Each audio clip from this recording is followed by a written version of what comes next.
ನೋಡ್ರಿ ಇಲ್ಲಿ ಸ್ಟಾಪ್ ಮಾಡಿವಿ ನಾವು ಗಾಡಿ ತಂದ್ಗೇಶಿಂದ ಬಿಸಿಲಾದ್ರೂ ಒಂದಿಷ್ಟು ಭಾರಿ ಕಾಣಕುಂತದ್ರಿ ನನ್ನ ಕಣ್ಣಿಗೆ. ಎಲ್ಲಿ ನೋಡಿದ್ರು ಎಷ್ಟು ಚಂದ ಕಾಣಿಸ್ಕೊಂತದ ಅಂತಂದ್ರೆ ಇಲ್ಲಿ ಫ್ಲವರ್ದಾಗ ಫೋಟೋ ಹಿಡಿಬೇಕಂತ ಇವಾಗ ನಿಂದ್ರಿಸ್ಯಾರ. ಚಲೋ ಬರ್ತಂತ. ಒಂದು 5 ನಿಮಿಷ ನೋಡ್ರಿ ಯಾವ ಉತ್ತರ ಬರ್ತದ ಒಂದು 5 ನಿಮಿಷದಾಗ ಉತ್ತರ ಬರ್ತದ್ರಿ. ಇವಾಗ ಫೋಟೋ ಹಿಡಿಯಕಂತ ನಿಂದ್ರಿಸಿವಿ. ಫೋಟೋ ಹಿಡಿದ್ಗೇಶಿಂದ ಹೋಗ್ಬಿಡೋಣ ಅಂತ. ಫೋಟೋ ಹಿಡಿಯಕ ನೋಡ್ರಿ ಇಲ್ಲಿ ಬರೀ ಚೆಂಡು ಹೂವಿನ ಗಿಡ ಅವ, ಬರೀ ಹೂವುಗಳವ. ಇತ್ತ ಮಹಾರಾಷ್ಟ್ರದತ್ತನ ಸ್ವಲ್ಪ ಜೋಡಿಸಿ ನಾವಂದ್ರ ಮಳಿ ಭಾಳ ಹತ್ತದ್ರಿ. ಇವತ್ತು ನಿಂತದ ಮಳಿ, ಇವತ್ತು ನಿಂತದ. ಇವಾಗ ಬಿಸಿಲು ಬಿದ್ದದ. ಈ ಸಂದೀಪ್ ಅಂತ ಇವರು ಹೆಂಗದ ಇವತ್ತು ನೇಚರ್ ಚೆನ್ನಾಗಿಲ್ಲ? ಸ್ವಲ್ಪ ಪರವಾಗಿಲ್ಲ. ಇವತ್ತು ಮಳೆ 2-3 ದಿನ ಆಯ್ತ್ರಿ, ಮಳೆ ಅದ. ಇವತ್ತು ನಿಂತದ, ಇವತ್ತು ಪರವಾಗಿಲ್ಲ. ಈ ತರ ಇದ್ರು ಬಂದ್ರೆ ಸೋಯಾಬೀನ್ ಅಂತಾರೆ. ಸೋಯಾಬೀನ್ ಬೆಳಿತಾರ ಅಂತ ನೋಡ್ರಿ. ಹಬ್ಬದ ಕಡೆ ಸೋಯಾಬೀನ್ ಅಂತ ಮೇವು ಮಾತ್ರ ಭಾರಿ ಆದ್ರಿ ದನಗಳಿಗೆ. ಸಂಪೂರ್ಣ ಮೇವುಗಳು ಹೊಡ್ಕೊಂಬಾರ ಕರ್ನಾಟಕ ಕ್ಲಾಸಿಂದ. थोड़ा बात कर.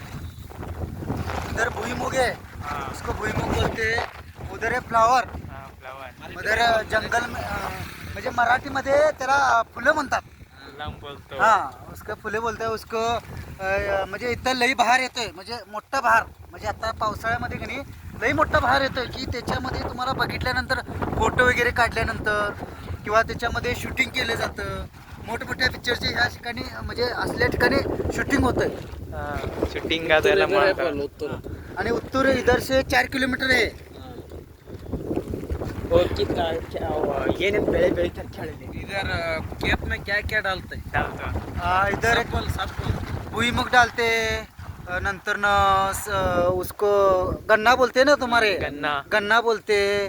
नंतर न सोयाबीन बोलते. ಭತ್ತ, शेंगा बोलते. नंतर भात बोलते. इधर वातावरण अच्छे है, ऐसा बोल मराठी. इधर वातावरण में बहुत अच्छा है. मतलब उसको क्या बोलते हैं हम, निसर्ग बोलते हैं ना. हाँ, निसर्ग में हम सब हमारा गांव है ना, वो निसर्ग में है.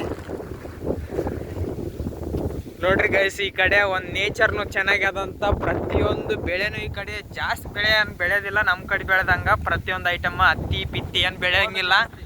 ಈ ಕಡೆ ಅಷ್ಟೇ ಕಬ್ಬು ಮತ್ತು ಏನೋ ಸೋಯಾಬೀನು, ಭತ್ತ ಮತ್ತು ಕವಳಿ ಅದೇನೋ ಸುಡ್ಗಾಡು ಬೆಳಿತಾರೆ ಈ ಕಡೆ. ಅಂದ್ರೆ ಚಲೋ ಅದು. ನೇಚರಿಗೆ ಮಾತ್ರ ಬೆಸ್ಟ್. ಅಂದ್ರೆ ಮೇವು ಅದು ಭಾರಿ ಗ್ರೀನ್. ಅಂದ್ರೆ ಇವತ್ತು ಒಂದಿನ ಬಿಸಿಲು ಭಾಳ ಆದ್ರೆ ಚಂದ ಇವತ್ತು ನೇಚರ್. ಮಳೆ ಬರೋ ಪೊಸಿಷನ್ದಾಗ ಅದ ಹೋಗ್ಬಿಡೋದು. ನೋಡ್ರಿ, ಮಳೆ ಬರೋ ಪೊಸಿಷನ್ ಅದ ಹೋಗ್ಬಿಡ.